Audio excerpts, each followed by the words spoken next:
to the last event in our series, New Vocabularies, New Grammars, América, organized by the Center for Latin American and Caribbean Studies in collaboration with the Center for African Studies. So we borrowed the name of this series from the work of the Black feminist theorist, intellectual giant, activist, and co-founder of Brazil's Unified Black Movement, Lélia Gonzalez, who, among other many contributions, coined the term Americanidade to conceptualize the shared material, cultural, and political experiences of people of African descent in the Americas. In her now canonical 1988 text, The Political Cultural Category of Americanity, she wrote, as early as the era of enslavement, America manifested itself in the revolts, in the crafting of strategies for cultural resistance, and in the development of alternative forms of free social organization, whose concrete expression is found in the quilombos, cimarrones, cumbes, palenques, maroonages, and maroon societies scattered across the most diverse corners of this entire continent. To recognize it is ultimately to recognize a monumental work of cultural dynamism, one that does not lead us toward the Atlantic, but rather brings us back from it, transforming us into what we are today, Americanos. In this way, Gonzalez points us to a shared set of practices, of course, practices of survival, but also toward a shared geography, a shared ontology, shared struggles of the African diaspora in the Americas. And her work opens up important questions about how this space, America, how its people, Americanos, Americanas, Americanes, right, might be revealed to us if we look closely enough, intentionally enough, and if we articulate those connections that already precede us. So this series is an invitation to do that, to explore shared experiences across the Americas, but also to think critically about language, translation, and learning across different sites within them. We could not think of a more fitting person to close out this series than Professor Kristen Smith, who is here on a 2-day short residency, though we would love to have you longer always, just so you know, but you already know that. Today is a lecture, and tomorrow is, she'll be hosting a graduate student-centered workshop, and Jesus Gutierrez is the main point person for that. So if you have not already registered, please RSVP for that. You can find that information on PLACTA's website. Thank you so much. Before I introduce our illustrious speaker, some gratitude is in order. I'd like to first thank the chair of the Center for Latin American and Caribbean Studies, Natalia Brizuela, for your vision, for your collaboration, and for your support in this and in many things. I'd also like to thank the staff of CLACS, Juliet Bird, Carlos Gutierrez, and Greg Loudon. I never asked you how to pronounce your name. It's Loudon, but that's It's fine. Loudon, Greg Loudon, there we go. For all of your work, and Melissa, shout out to you for taking pictures as well.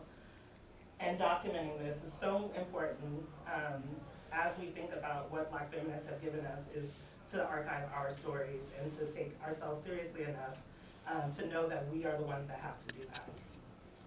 I'd also like to thank the committee that came together to conceptualize the series in the first place. Natalia Brizuela, Carol Alzate Londoño, right here, and Nadia Ellis. Last but not least, I'd like to thank Jesus for helping organize the student workshop that I'm sure will be amazing. Okay, so it is my honor to introduce Professor Kristen Smith, a dear friend and co-conspirator who I've danced on many dance floors with, but more importantly, I have admired and learned from for a very long time. Too long to actually count, okay? But we're talking decades.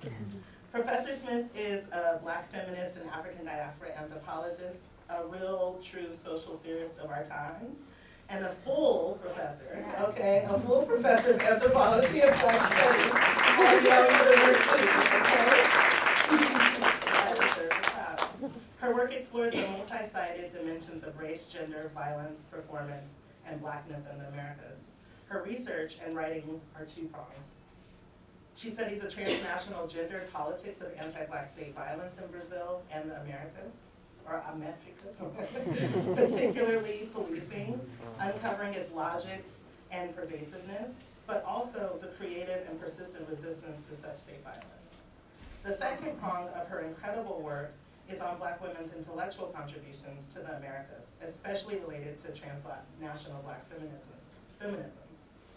She is the author of the 2016 Afro Paradise, Blackness, Violence, and Performance in Brazil, the 2023 volume Black Feminist Constellations, Dialogue and Translation Across the Americas, which is co-edited with Lorraine Liu, as well as the other 2023 book, and hopefully some of which we'll be seeing today, The Dialectic is in the Sea, The Black Radical Thought of Beatriz Nascimento. In 2017, Professor Smith started Cite Black Women, a transnational initiative that brings awareness to society's gross tendency to ignore and not to cite Black women's intellectual contributions inside and outside of the academy. She is also an associate editor of Transforming Anthropology, a journal of the Association of Black Anthropologists. She teaches courses on African diaspora anthropology, gender, race, violence, and embodiment, global Black feminisms and violence, trauma, and memory. The title of her talk today is A Blueprint for Freedom, Beatriz Nascimento, the Black Radical Thought of Beatriz Nascimento. Welcome.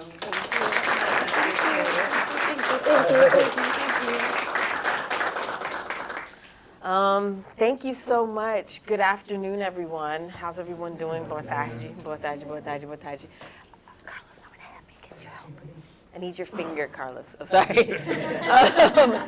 So we, as somebody who has historically and continues to engage in performance studies, I'm always dealing with two different computers and two different lots of multimedia. So there's going to be a lot of toggling today, so I appreciate your patience.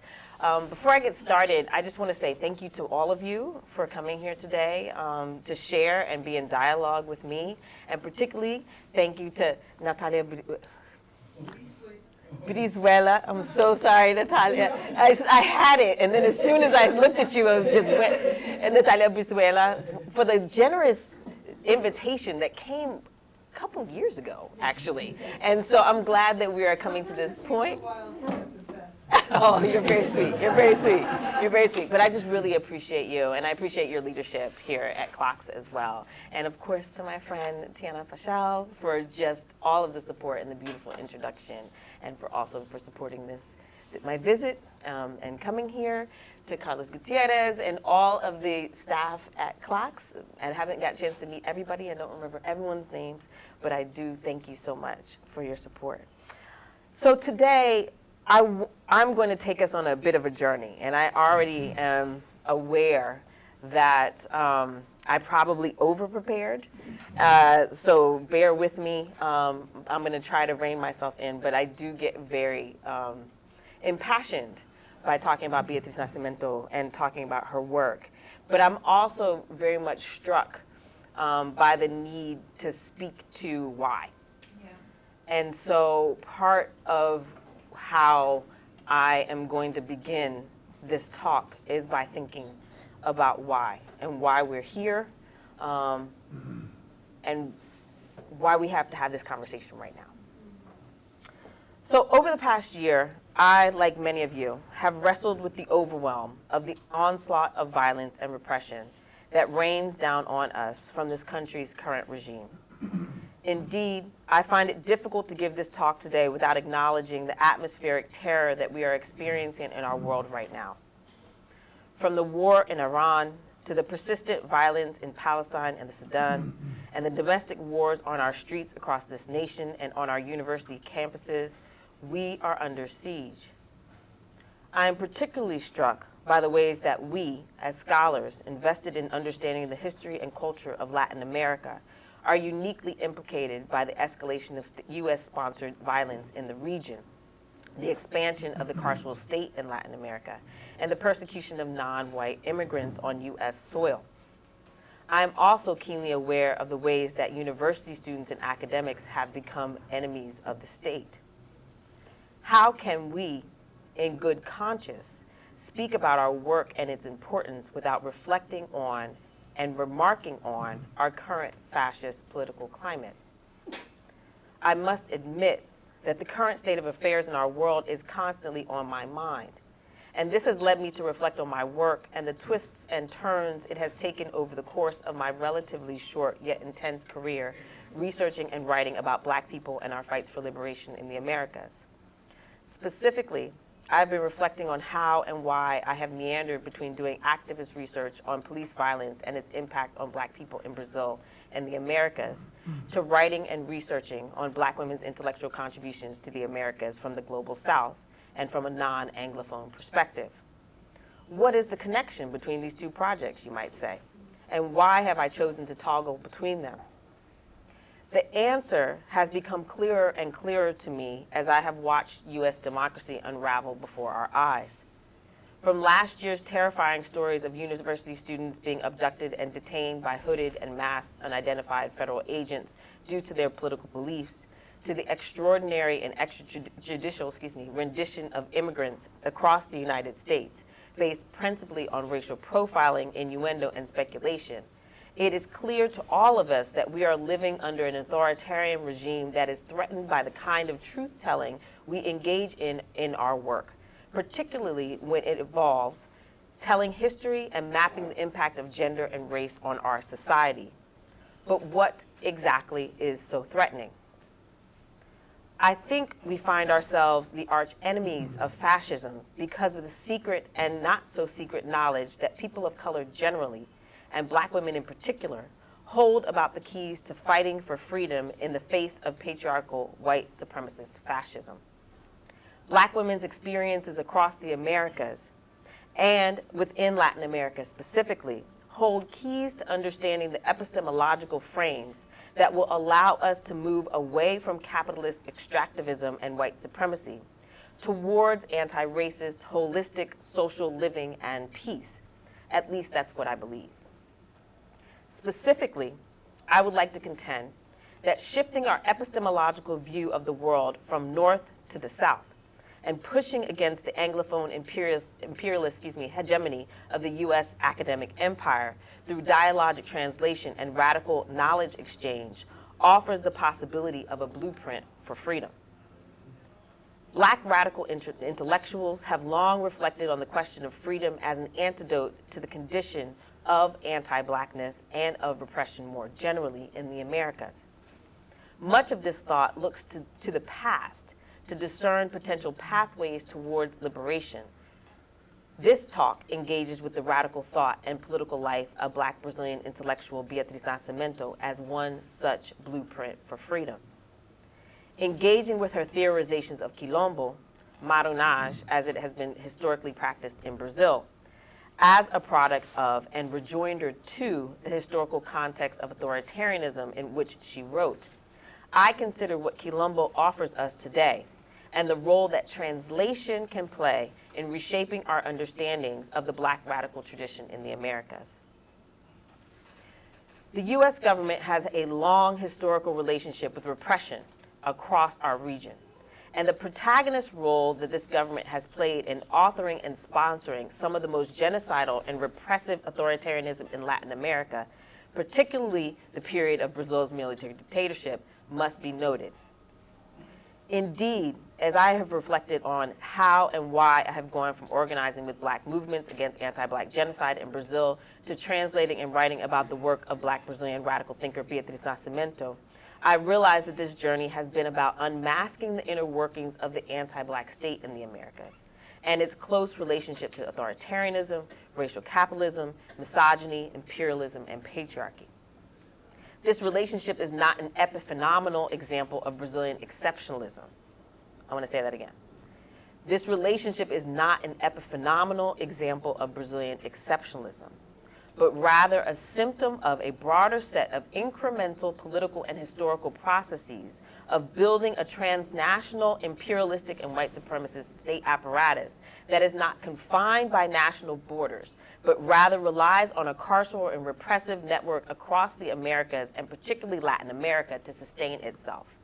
In other words, in order for us to understand what we are going through right now, not only in this country, but around the world, we must understand the history and the experience of people on the margins in Latin America. And to do that, we must engage with their work seriously and take their theorization seriously. And to do that, we must take translation and dialogic translation seriously as a project that is not only one that is linguistic or cultural, but is also political.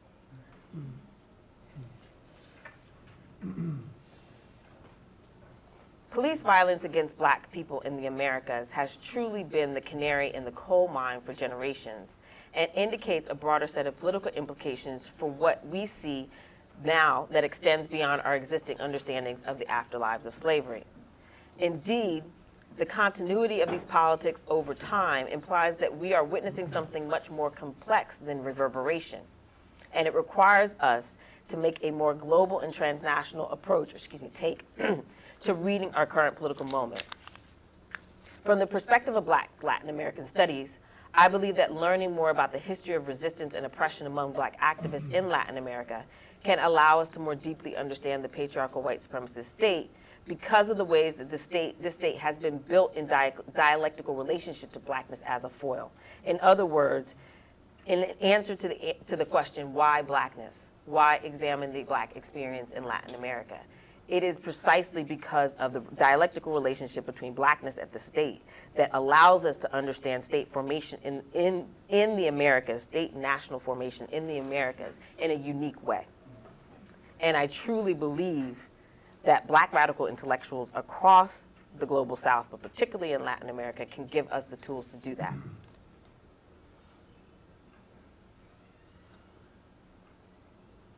I would like to begin my talk here, at this starting point. Let's call this the backdrop. It's not an answer or even a question, just an observation that allows us to enter into the conversation I want to have today about Beatriz Nascimento's theorizations of Quilombo, or Marronage in Brazil. Specifically, I want to discuss Beatriz Nascimento's theorization of the practice of Quilombo as both a practice of war encampment and peace. She imagines Quilombo as the establishment of Black spaces of refuge and respite,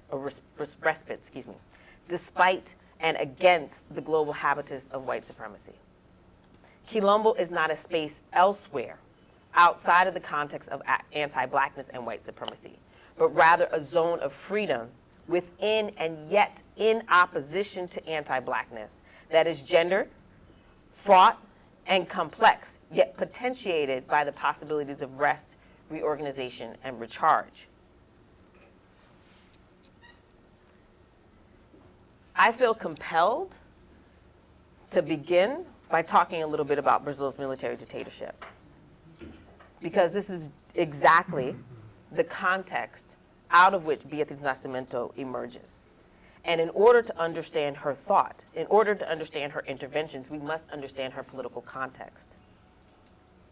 There are, of course, eerie parallels between Brazil's military dictatorship period and the world we are living right now. Black Brazilians' experiences during Brazil's military dictatorship offer a blueprint for resisting fascism and a roadmap for how to do it. I consider how the historical analysis, theorization, and imagining of Quilombo as a Black anti-state practice against colonial/Slavocratic repression reintroduces us to hemispheric possibilities for escape, refuge-making, and reconstitution. 62 years ago,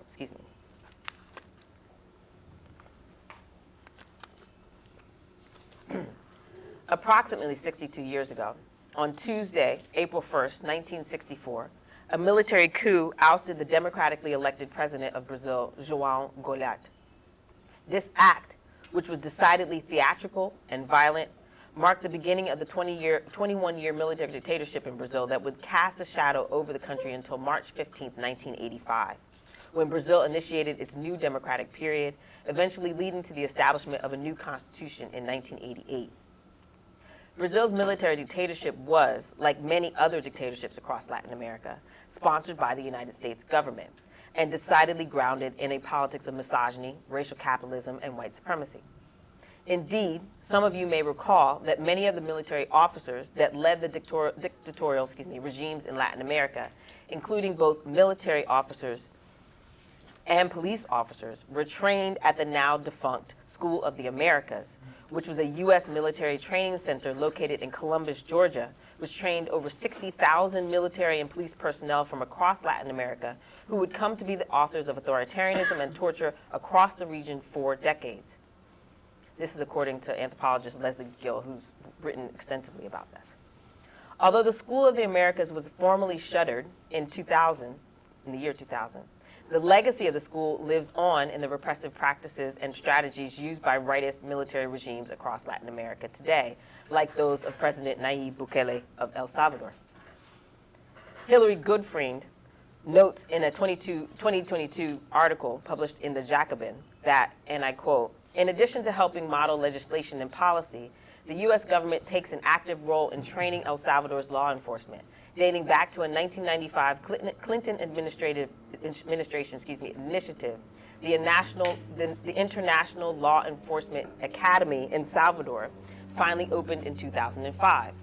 Under the banner of combating transnational organized crime, U.S. agencies from the IRS to the FBI and the DEA sponsor courses for officials from across Latin America, drawing comparisons from critics to the infamous School of the Americas. Or in other words, even after 2000, these practices persisted. And we saw that a lot last year with the debacle in El Salvador. Thus, as we look to understand how the current U.S. government can come to use El Salvadoran prison camps to extrajudicially remove people of migrant status from the United States and forcibly incarcerate them in a notoriously violent and repressive prison, we must consider the historical relationship between the United States and military and police repression in Latin America as foreign policy and a political tactic to marginalize and silence the left in the Americas. To this day, the military dictatorship remains one of the defining political moments in Brazil's history and continues to shape its contemporary politics and national image. For example, think about the film I'm Still Here, which won Best Foreign Film in 2025, and of course Secret Agent, which was fighting for awards this year as well. So it's very much in the forefront of Brazil's national culture. And of course we can't forget that in November of 2025, former Brazilian President Jair Bolsonaro began his 27-year prison sentence for attempting a military coup against current President Luiz Inácio Lula da Silva during the 2022 election season. The rise of Bolsonaro, a reactionary right politician who ran on a campaign that openly celebrated misogyny, sexual violence, torture, police killing, and the military dictatorship, is evidence of the very real threat of the possibility of the return of the military regime. Yet, his prosecution and the myriad legal actions that Brazil has taken over the past several years to not only bar Bolsonaro from seeking political office, but also defang the right's ability to stage another military coup is an opportunity for reflection. Bolsonaro's imprisonment, sorry. It's all good, I feel the same way. Bolsonaro's imprisonment has been the culmination of a long battle between the Brazilian left and the Brazilian right. In 2018, the Brazilian right staged a soft political coup against former leftist President Dilma Rousseff, forcing her out of office by impeachment in a smear campaign propagated by reactionary right politicians who were and are not only friendly and sympathetic to, but also nostalgic for Brazil's military regime. And I cannot emphasize enough how the love fest that they expressed to our current leadership. Rousseff, who is a leading figure in Brazil's Workers' Party, was barbarously tortured while she was a political prisoner under the military dictatorship between 1970 and 1972, echoing the politically charged discourse around calls to impeach former Senator Hillary Clinton. Rousseff was ousted by accusations of corruption and calls to quote-unquote lock her up. This attempt to malign her included, but was not limited to, degrading personal attacks on her character that were gendered, violent, and veiled or direct threats. One of the most disturbing dimensions of these conversations regarded allusions to putting Rousseff back in her place by finishing the job of the torture she received under the military dictatorship. So I want to take a few minutes and just show you a bit of a clip of an interview that Dilma Rousseff did with Democracy Now! In 2018 because I think it'll help us to kind of put the stakes into context. It feels like a long time ago when she did this, but I very much, but I very much think that this is an important reminder. Let me see. And as you pointed out, Bolsonaro dedicated a moment to one of the men who tortured you while you were imprisoned, while you were a political prisoner. Can you talk about both? Posso sim. De fato, Yes, I can indeed. The far right in Brazil, like the far right everywhere, is anti-woman, anti-black, anti-indigenous persons, and it is in favor of ending all oversight. And they struggled for this. They want to end any oversight of labor work situations analogous to slavery that continue to exist in Brazil. They are full of prejudice and intolerance, and they believe that they can resolve the most complex problems using brute force of violence, open violence. What happened in the vote in the impeachment process that I suffered, well, legislator Bolsonaro cast his vote paying tribute to the military dictatorship and torture, and the torturer, whose name was Carlos Alberto Frejante Ultra, in casting his vote, he paid tribute to this man who was a torturer in Sao Paulo. And he was recognized in all of the processes of truth and justice that unfolded in Brazil. He said the following to pay tribute to someone who brought terror to President Dilma Rousseff, a person who is capable during an impeachment proceeding to justify his vote in this manner is a person who sows hatred. He spreads hatred because he only understands one language, the language of violence. I'm going to stop it there.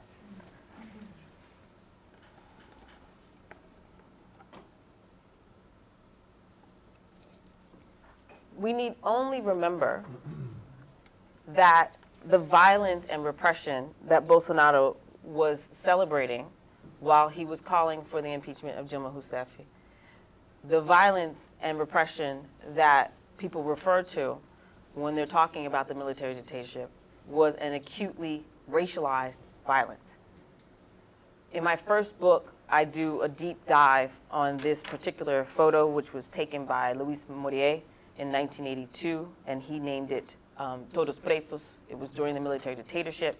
And what happened was he pulled to the side of the road when he saw a police officer doing what we call a blitz, which is gathering up people who they think to be suspect and incarcerating them and patting them down and taking them in.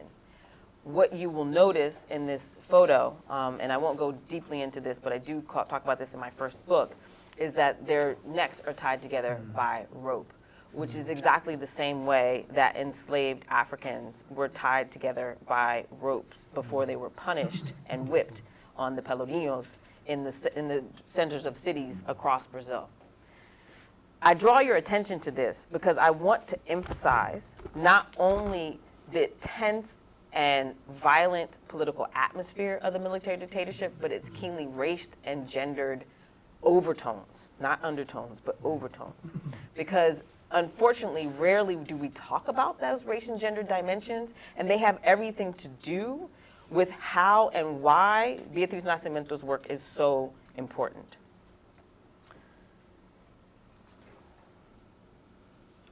So part 2, Beatriz Nascimento and the Black radical thought in dangerous times. Despite the profound hold the military dictatorship continues to have over the popular imagination in Brazil, the nation's historical memory of the military dictatorship has traditionally been whitewashed. The dominant narrative of resistance to the dictatorship decidedly depicts the resistance as young white university students and not black people. This erasure has led to the misconception that the primary victims of the dictatorship were white university-educated left students or white workers. However, as we can probably guess, black people suffered immensely under the military dictatorship as well. Policing, a practice that was and continues to be closely tied to the military dictatorship, was one way that authoritarianism was a constant presence in Brazil's black communities, particularly in favelas, and that goes back to the picture that we saw previously. Black organizers and intellectuals were also the targets of the military regime, however. One of my former students at the University of Texas at Austin, Marcelo Dominguez, wrote a dissertation on the surveillance of Black organizers in the city of Brasilia under the military dictatorship. And I encourage you to take a look at it. It's really fascinating. It's the first time those archives have ever been analyzed. And he basically reveals that there was a covert project to infiltrate Black organizations specifically. And that is a shift in the discourse around military dictatorship in Brazil.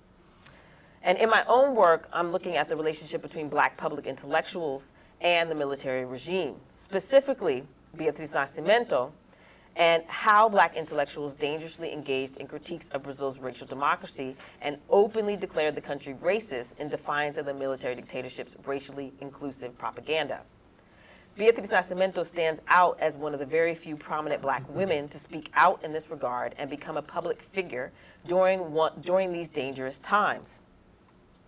During the period known as the quote-unquote opening, a gradual and slow process of relaxing the political grip of censorship and repression under the dictatorship that began in 1974, Black movement organizers initiated resurgence of mobilization against Brazilian racism through the establishment of Black Brazilian organizations like the Carnival Group Ilhaé and the political organization the Unified Black Movement, the Movimento Negro Unificado. Alongside this, there was an uptick in public Black protest against racism and public discussion of racism, led by Black intellectual activists. Beatriz Nascimento was one of these key figures. Beatriz Nascimento was born in Aracaju, Sergipe, on the 12th of July, 1942, to parents Rubina Pereira Nascimento and Francisco Xavier do Nascimento, who had 10 children, of whom Beatriz was the 8th. Her mother cared for the family and the home, and her father worked as a stonemason. When she was 7, the family moved from the northeastern region of Brazil to Rio de Janeiro and settled in the suburb of Cordovil. After excelling at school, Beatriz Nascimento briefly worked in a textile workshop.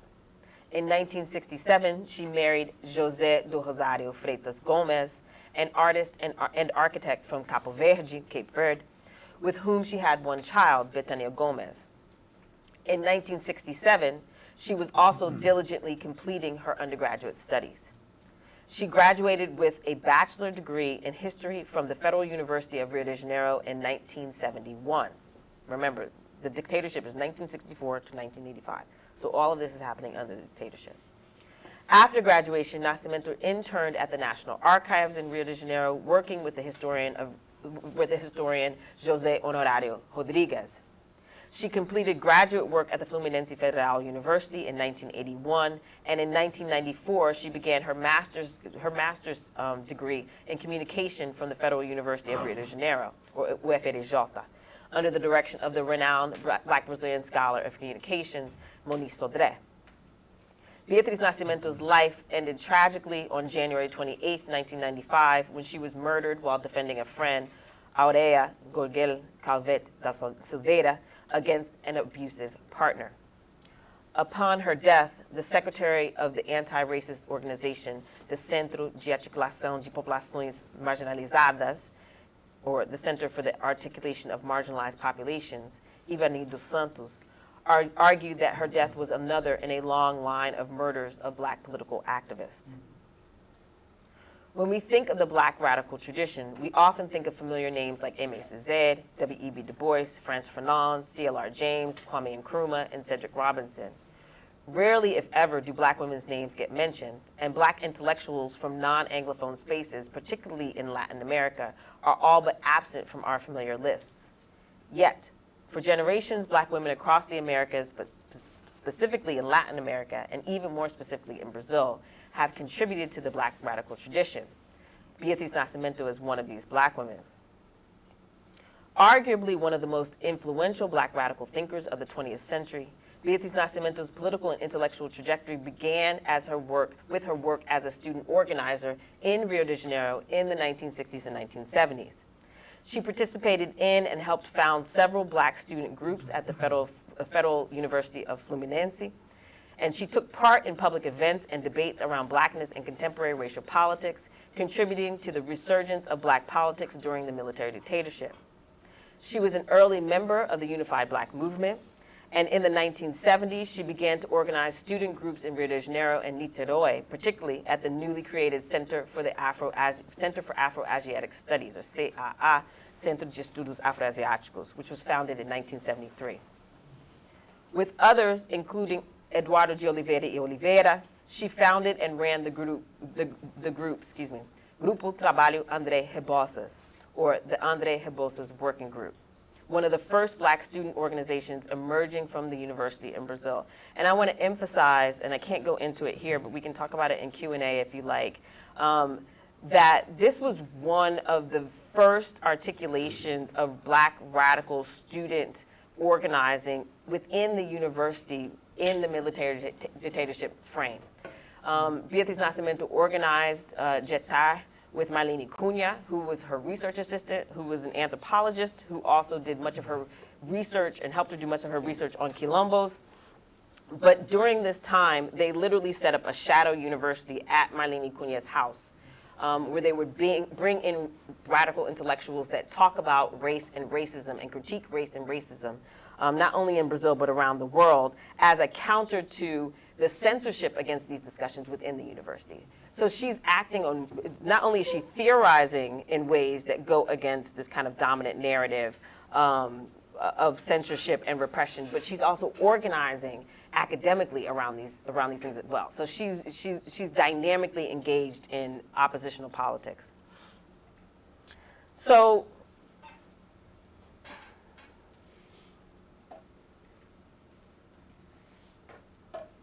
I want to pause here and talk a bit about Beatriz Nascimento's experience during the military dictatorship in Brazil, as I believe that it helps us to understand how and why I categorize her as a radical black radical intellectual.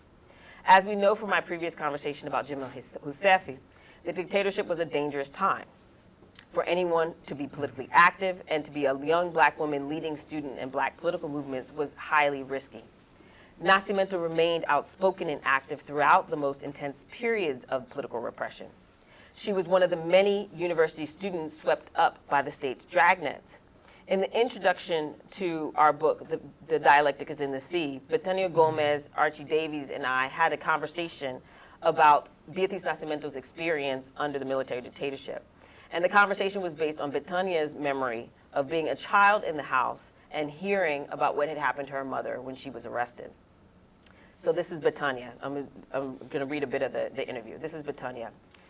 She was pretty much welcome at the university, at the Federal Fluminense University.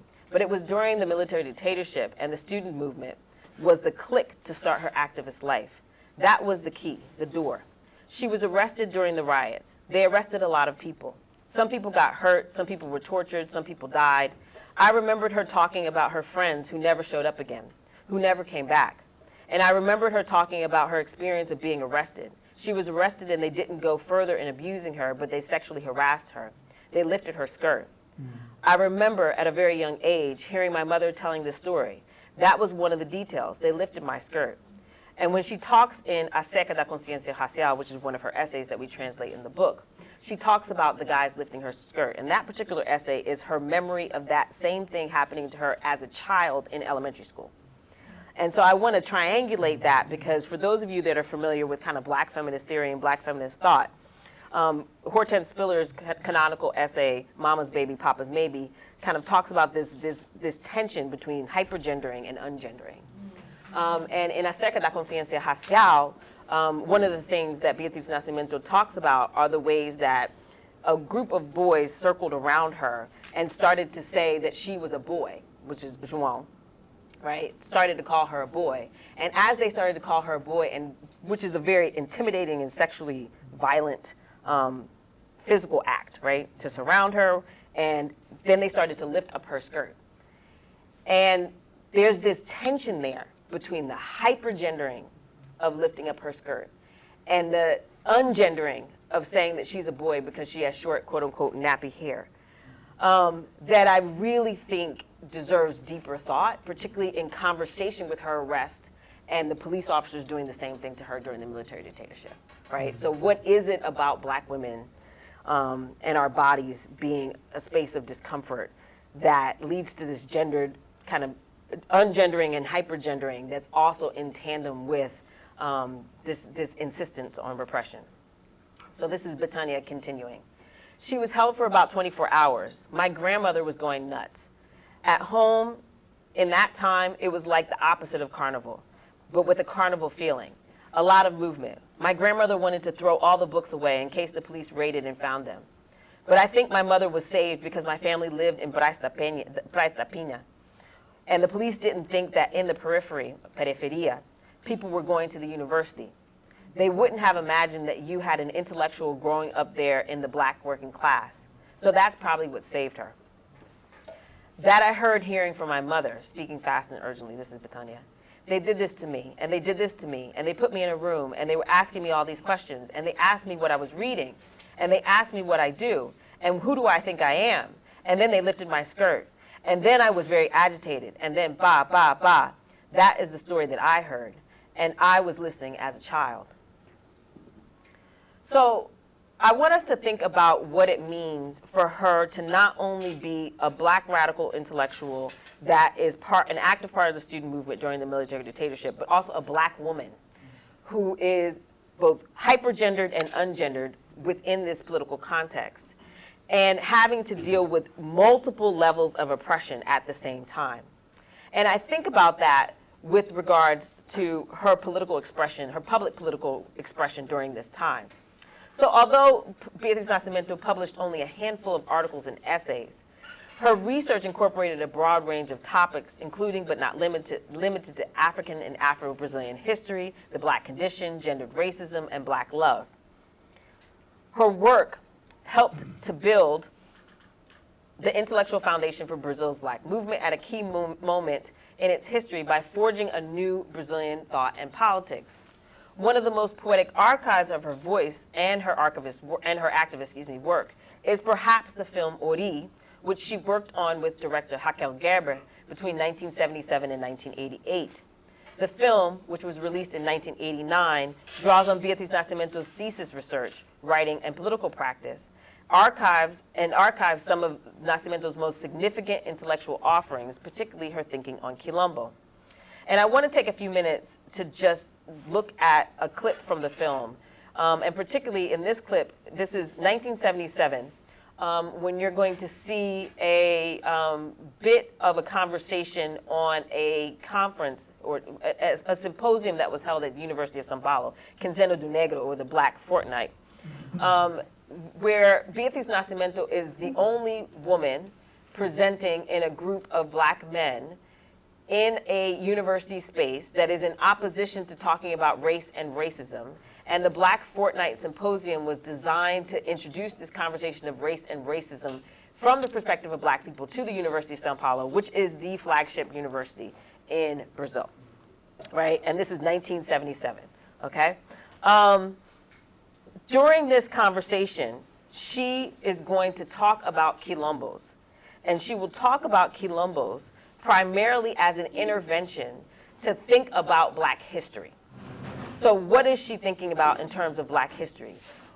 Her entire life's work was spent focusing on making the argument that Black people in Brazil have a history and have a culture. And because Black people in Brazil have a history and have a culture, to say that Brazil is a racial democracy is a farce.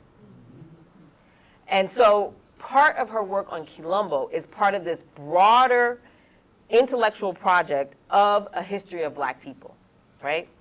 And so I want to kind of frame it as that because I want you to think about the layers, the multiple layers of conversations that are happening here. So I'm going to try to bring this up. I told you I had a lot of stuff. I'm going to try to... Okay, sorry. I'm going to bring this, and then I'm going to try my best to wrap up as quickly as possible. Oh. Hold on. Enter full screen. So you'll see a bit of a candomblé ceremony, and then you're going to go in the Quinzena do Negro, okay? I hope you can hear.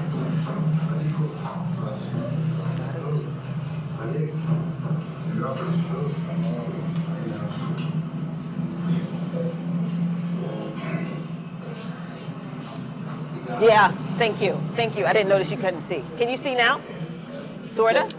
Yeah. Now, is that better? Yeah. All right. You got it? Okay. It's a dark scene anyway. It'll get brighter.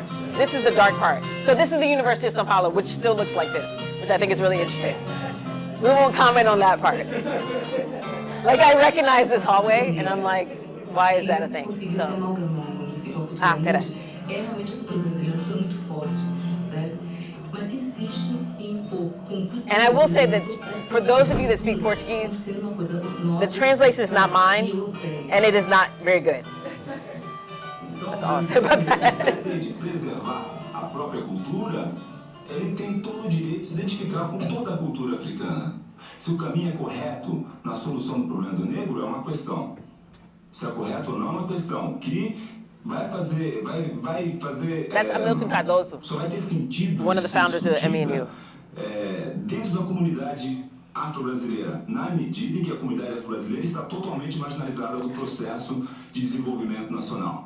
Mas agora eu pergunto, quem fala da África no Brasil? Essa coisa que está acontecendo agora está acontecendo em 1977 porque ela pode acontecer em 77. Quer dizer, tem todo um dado histórico aí, tem a África, tem o que aconteceu nos Estados Unidos, tem a evolução do negro na sociedade brasileira, que foi desembocar nos vários grupos que estão trabalhando por aí, que foi desembocar também no som, nessas coisas todas, manifestação de cultura negra. De repente se fala de cultura negra. E tem uma conjuntura internacional também muito propícia, sabe? O Brasil se aproxima de África para vender Volkswagen, sabe? Os negócios desse tipo. Então a gente tem que aproveitar esse momento, que pode ser que depois o negócio não seja tão fácil. Nós temos que ter aqui não apenas negros dizendo para os negros. Nós temos que dizer aqui negros aos brancos, filhos dos barões, condes e aqueles quatrocentões que incutiram e puseram na ideia dos filhos que o negro é só para ser motorista, lavador de carro e cozinheiro. Nós temos que conversar com gente do nível da alta sociedade, desmanchar, acabar, diluir aquela impressão que negro só serve para pinga, cachaça, carnaval e agora futebol. Obriga para ser capanga, ser gregório e outras coisas na vida. Nós temos direito a esta instituição, sobretudo esta aqui que é pública. E o fato de fazer dentro da universidade é para que essa universidade assuma a sua responsabilidade de universidade para formar mais negros, para que possam, como Beatriz, que passou por uma universidade, ir ao quilombo, à favela, seja onde for, e dar os ensinamentos dela lá. Agora, se uma universidade ser um crédito, seria até impossível eu conseguir esta semana aqui, porque eu seria apenas um negro. Hoje, depois de 10 anos ou 12 de trabalho, já me mando entrar e sentar, porque eu sei Eduardo Oliveira tem um título que não pretende ser doutor, que não se branqueou, mas que usa disso como instrumento de trabalho para poder se afirmar como negro e ajudar outros negros a se afirmar como tal. Durante mesmo os 4 séculos da escravidão, nós vamos ver a atuação do negro brasileiro como um homem participante de uma sociedade, embora negando às vezes ele mesmo a sua origem racial. Quando eu cheguei na universidade, a coisa que mais me chocava era o eterno estudo sobre o escravo, como se nós só tivéssemos existido dentro da nação como mão de obra escrava, como mão de obra para fazenda e para mineração.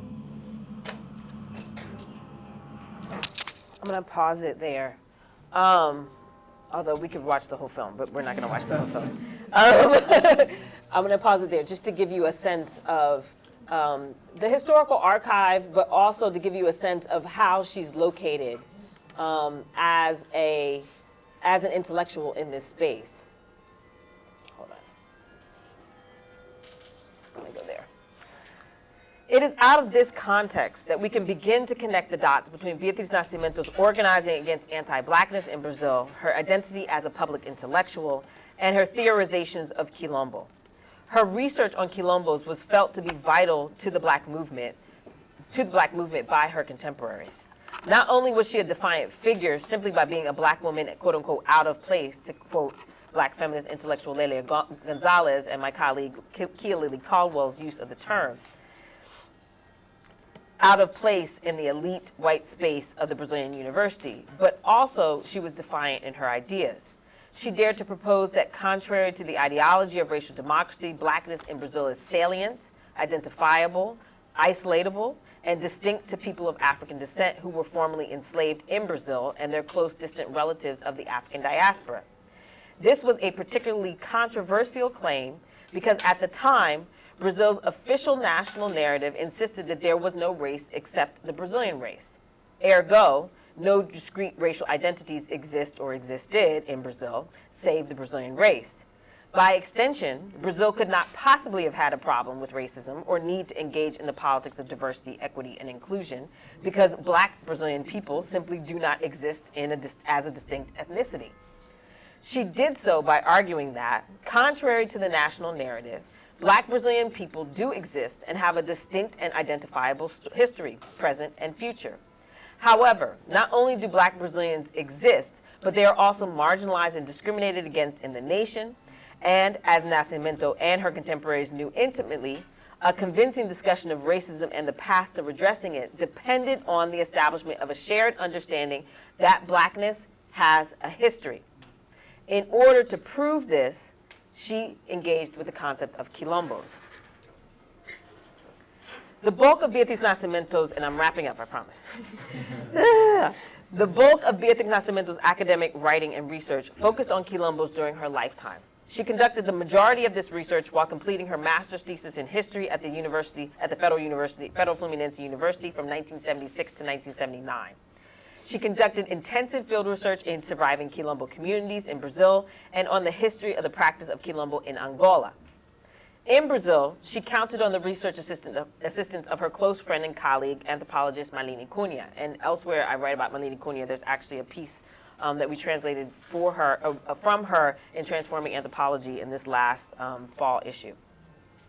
Over the course of her career, Nascimento drew on ethnographic research, interviews, mapping, and archival analysis to develop her theories.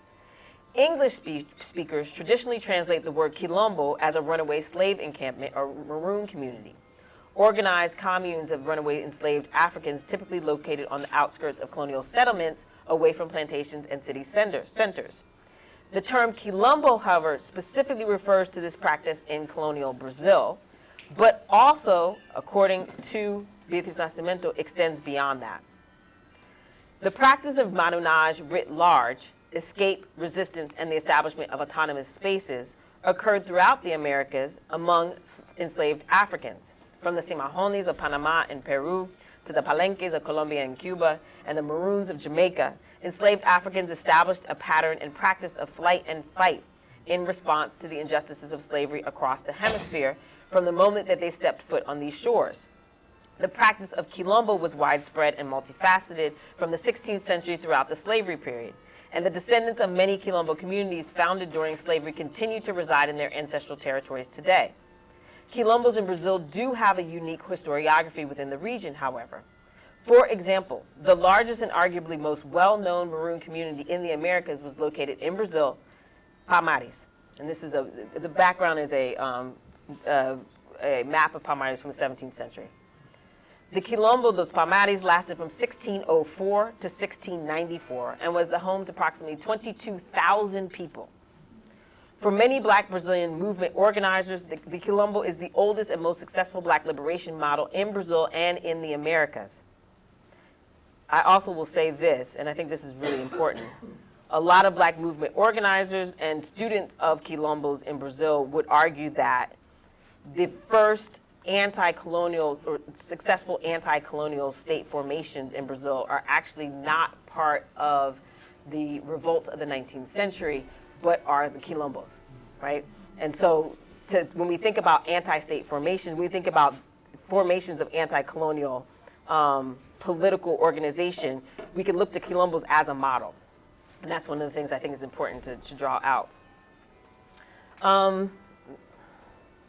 The celebration of Quilombos as a form of black resistance and refusal during Brazil's military dictatorship became a battle cry for the black movement under the shadow of authoritarianism. Beatriz Nascimento was a leading voice in this chorus. Her writing and research on Quilombos contributed substantively to the black movement's historical understanding of Quilombo as a uniquely black Brazilian practice of marronage that was intimately tied to historical, social, and cultural processes in Angola and Brazil. I'm going to skip forward. Quilombos, past and present, became evidence of the existence of a black cultural history, and by extension, evidence of a distinct racial identity. This assertion was a key oppositional political move, for if black history and distinct black cultural practices existed, then black people existed in Brazil. Quilombos became a political touchstone for Brazilian black movement organizing, particularly thinking about three key political victories. And this is really important because part of what happens is that the black movement becomes one of the key voices in leading the fight for re-democratization at the end of the military dictatorship.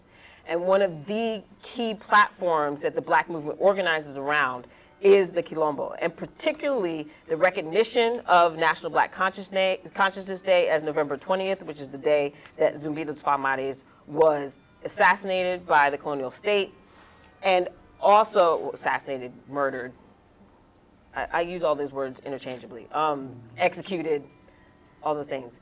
But also what we call the tombamento of Serra da Barriga, right? So tombamento means the establishment of a cultural heritage site, and Serra da Barriga in the state of Alagoas was the actual site where Palmares was located. And so in 1986, the black movement was successful in establishing Serra da Barriga as a cultural heritage site with the passage of Article 68 of the Brazilian 1988 Constitution. It legally recognized for the first time the indigenous rights of remaining Quilombo communities across Brazil, and the establishment of November 20th, the anniversary of the execution of the last leader of the great Quilombo nation of Palmares. These three moments, tombamento, the establishment of indigenous rights, and the establishment of remaining Quilombo communities as the rights of remaining Quilombo communities, spurred 3 decades of debate between activists, historians, and anthropologists over the historical and contemporary meaning of Quilombo, its relationship to indigenous land rights, and its cultural significance for the contemporary black Brazilian community. So today, there are hundreds of remnant Quilombo communities that have been officially recognized by the state, and hundreds more vying for recognition. In addition to this territorial negotiation over land rights, however, Quilombo has also become a symbolic reference, inspiring young people to engage in the cultural practice of creating independent, safe spaces within contemporary Brazilian society, or aquilombar-se. And I want to think about this verb, aquilombar-se, because to me it represents a kind of dynamic and political and cultural extension of this black radical politics that Beatriz Nascimento puts forward. So alongside the material realities of Quilombo debate, there are emotional, political, and philosophical stakes at play for black radical thinkers about the African diaspora who look to the Quilombo as an inspiration for black dreams of freedom. Quilombos represent, I'm gonna skip this part. I'm skipping around because I'm trying to finish up. So if you're thinking, why is she sounding so scattered? It's because I'm trying to skip. Okay, I'm gonna skip to the end because I want us to get into discussion. So lately, I've been thinking a lot about Beatriz Nascimento's contributions around Quilombo, and specifically the ways that she theorizes Quilombo as a contemporary space. And so her theorization departs starkly from even Abdias do Nascimento's theorization, which for those of you that are familiar with Brazil, he has the theory of Quilombismo, which is squarely rooted in Pan-Africanism and the idea of nation building. And I argue, I argue in some of the writing that I've done, but I'm also going to kind of reiterate it here, that what Beatriz Nascimento does in articulating Quilombo as a space that is contemporary is uniquely gender Quilombo in ways that go against a masculinist, Pan-Africanist approach that I would say is embodied by Abdias do Nascimento's approach. And I think that she does this by thinking about Quilombo as plastic, meaning she thinks about the ways that we can continue to build Quilombo now. How is a favela a Quilombo? How is a samba school a Quilombo? How is a terreiro a Quilombo? What are all of these spaces? And when she thinks about the Quilombo as a lugar de fuga, or as a place of escape, I want us, for those of you that are familiar with the theories of fugitivity, I want us to really kind of interrogate and think about this, and this goes into the conversation around translation. When we think about fuga, we can naturally associate it with this question of fugir, right? And fugir means to run away, right? It also means lots of different things for those of you that speak Portuguese, and there are lots of kind of, what's the word I'm looking for, pejorative ways that the verb fugir and its association with escaped enslaved Africans has also meant to be screwed over, basically. And the slippage there is something that we can interrogate and think about. But when I think about this question of fugir and lugares de fuga, one of the things that I want to propose is that she is not theorizing lugares de fuga and quilombo as a perpetual fugitivity. And for those of you that are familiar with fugitivity theory, part of what it does is think about what it means to stay and remain in a state of constant flight. One of the things that she does, however, is really try to get us to think about quilombo as a war encampment. And to think about quilombo as a war encampment, she thinks about the ways that we can set up spaces in our immediate environment in order to create peace and respite amidst all of the turmoil and chaos. But when she's doing that, she is not thinking that we are suspending the state of white supremacy or the violent repression that is in our world. What she recognizes is that quilombo exists in spite of and amidst all of that. And to think about it in spite of and amidst all of that, to me, is a blueprint for freedom. Because one of the things that we are grappling with right now is the totality, or what Fanon would call the atmospheric violence of white supremacy that is all around us. There is a way that it seems that there is no place to turn. There is no place to go. But by locating quilombo in the concept of Ori, and hopefully I'll show a super quick clip at the end, because I want you to see this. By locating, so the concept of Ori in Brazilian candomblé is the self, right? Is the orixá of the head, right?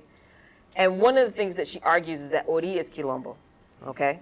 And for me, the concept of Ori as quilombo is a uniquely gendered femme concept, because one of the things that people who are marked as femme, people who have been marked as woman, historically understand is that the nation state building project has been built on a patriarchal understanding of community that does not account for the ways that oftentimes women and femmes cannot find freedom even among their kinfolk.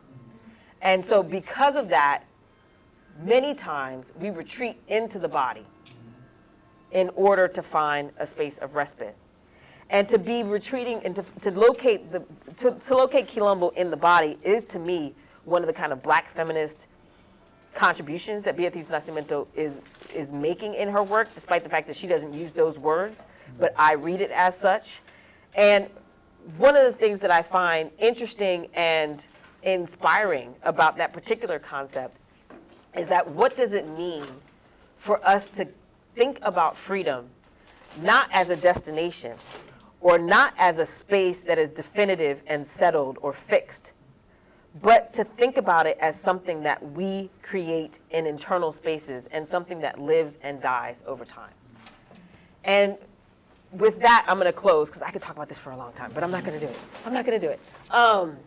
But I want to show you this last clip where she's talking about quilombo, and hopefully I can find it.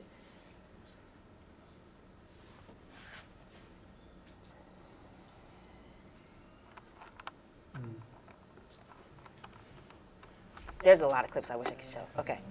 Whew. All right, I'm going to try not to. I'm going to start here. This will be a bit of her biographical clip, and then it'll end on her talking about quilombo. Segundo, seu próprio ego, como muitas mulheres. And this is this song that is Caetano Veloso.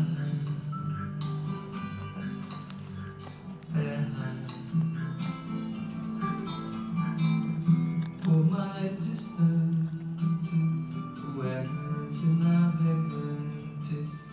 quem jamais te esqueceria.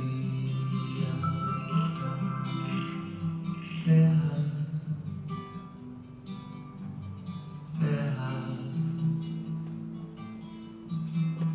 por mais distante, o errante Eu me navegante. identifico muito mais com o navegador. Todo meu pai, meu povo familiar é marinheiro. Minha irmã casou com um marinheiro outro dia. Eu estou apaixonado por uma menina terra, signo de elemento terra, do mar se diz terra vista, terra para o pé firmeza, terra para a mão carícia, outros astros lhe são guia. Numa aquele espaço geográfico onde o homem tem a sensação do oceano. Aquela você precisa ter sentido até da barriga. Toda energia cósmica. Talking about Serra da Barriga, where Palmares was. Eu fico grande numa serra. Fica assim, aquela alta, fico alto, fico parecendo escancadas. A coisa de negro mesmo. Mas é de negro porque é um homem ligado à terra. I would have translated that differently, but É um espreito, né? Cor da lama, né? Cor da terra. Quem dera tinha a terra azul. Mas existe a terra preta, existe. Essa terra que é terra, que é a coisa que a gente tem mais medo de perder, que é o pó, né? É o pó da terra. A gente tem medo de perder, que é uma coisa que se equilibra com os outros gases, que dá fundamento. Tá aplanada, né? De repente você pensa os outros planetas não terem o mesmo material. so I'll stop it there. I could talk about this for another 500 hours. Thank you for your patience, and thank you. We have time for questions? Thank you so much, Professor Smith, and for conjuring. Thank you. I'm in tears over here. I don't know how many times I'll say that. Every time I see it, I tear up. I'm not gonna lie, but it's her So presence. we have, I think, we can pool questions, Yeah. and I would say we have 10 minutes, right? Sorry. So maybe 2 questions? Yeah. And we'll like group them. Well, thank you for your Thank great, fascinating presentation. I'm reading your book. Oh, thank you. I'm familiar with Beatriz Mrs. Ori. Thank you. Question about her decision, as an intellectual to partner with somebody to express her ideas and theories through another medium than writing, through film. And the other question is about her death. I just recently I think reading your book, how she died, and what was the discussion? Because she died defending a friend of hers against partner violence, and what was the discussion in the movement about that and the impact of that? I'm just curious. Absolutely. Introduce yourself. Oh, I'm Cornelius Moore. I'm a film distributor and curator, and I've curated this film for Museum of the African Diaspora and other places. That's amazing. Thank you. Thank you. Thank you. I wanted to sit more with what you were talking about the imperative towards translation. And in that, I'm thinking a lot about another Spiller's piece, which was The Crisis of the Negro Intellectual Post-Date, which is kind of thinking through kind of failures of Negro intellectualism, at least in the university. And this week for Dr. Washington's class here, we had to also read that alongside Sylvia Winter's paper, How We Mistook the Map of the Territory, where she also traces another type of failure, where she traces alongside the Black arts and aesthetic movement, psychic emancipation that is enacted by the kind of Black aesthetic movement that we can kind of see here, but then says there's a failure because they don't go fully to kind of address. And so I was curious about this moment at this Black Fortnight, symposium, and how maybe you can speak to how incorporation of Black Brazilian studies in the university might have kind of depoliticized the kind of Black studies political project in Brazil. Because we were talking about here in the States, and we see it's at the kind of DEI situation right now, but I'm curious about how the question of incorporation was experienced there and how in Brazil they're thinking through those questions and what might be translated from South to North. My name is Isaiah. I'm a second-year PhD student in geography. Okay, thank you. Thank you so much. You're gonna answer it? One more, One more, yeah. Does anybody have any other questions? Yeah, go ahead, yes. Just like kind of to go along those lines, I'm Joel, by the way. Nice to meet you. I'm in medical anthropology. This was incredible. Just to go off of that, the thing that really stuck out to me is how it was mentioned that the Colombo was given state recognition. Yeah. Which seems to really contradict exactly what it is that Indigenous is saying, because for her, like, and it's through like these like similar arguments I'm able to realize that freedom here is not about like the individual little subject. It's who would you rather be beholden to amidst the opposition, right? And how those spaces can live and die, as you said. And so, what would it mean for this like particular space to then get state recognition when the very thing that they're trying to combat is the state? Yeah, well, 100%. Okay. Got this. So going to this question of film, Beatriz Nascimento and Raquel Gerber were good friends, and very close. And I want to emphasize that they worked on this film for at least 10 years, and that's significant. I mean, just for anybody collaborating on an intellectual project, that's significant. And I think that because of the length of time, I am not convinced that it was premeditated to have the film evolve the way that it did. I think that the idea was conceived and they started working on it and became very symbiotic over time. And it evolved and changed and moved over time. And I think that, because I'm not convinced that Beatriz Nascimento said, I am going to go and use my master's thesis to do this thing. I think that what she did was have a series of conversations with her friend over 10 years. And this is only an absolute small fraction. This film is a fraction of what Raquel Gerber has in terms of her archive. And I think that as they're talking, she's recording constantly. She has hundreds and hundreds and hundreds of hours of conversation with Beatriz Nascimento, because I met with her a few years ago and she told me that.